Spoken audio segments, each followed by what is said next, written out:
बाबा साहब के विषय में हम जब सोचते हैं, हम में से बहुत कम लोगों को मालूम होगा कि बाबा साहब को मंत्री परिषद से इस्तीफा देने की नौबत क्यों आई।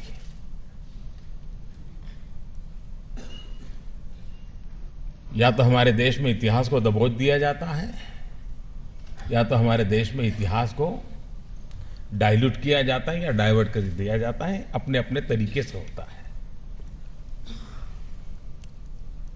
हिंदू कोड बिल बाबा साहब की अध्यक्षता में इस काम चल रहा था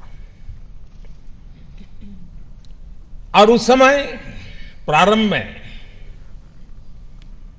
शासन के सभी मुखिया वगैरह सब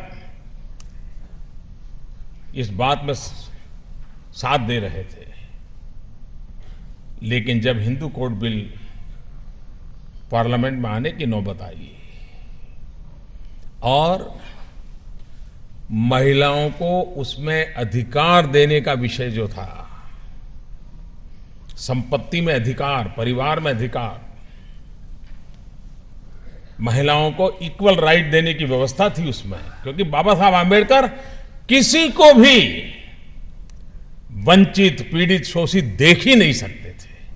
और यह सिर्फ दलितों के लिए नहीं था,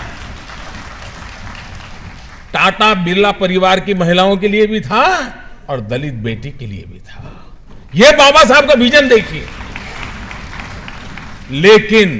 लेकिन उस समय की सरकार इस प्रोग्रेसिव बातों के सामने जब आवाज उठी तो टिक नहीं पाई।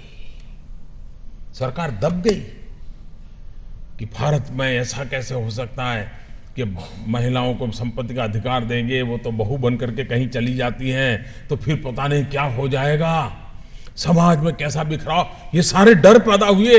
50 प्रकार के लोगों ने अपना भय व्यक्त किया। ऐसे समय बाबा साहब को लगा कि अगर भारत की नारी को हक नहीं मिलता है तो फिर उस सरकार का बाबा साहब हिस्सा भी नहीं बन सकते, और उन्होंने सरकार छोड़ दी थी।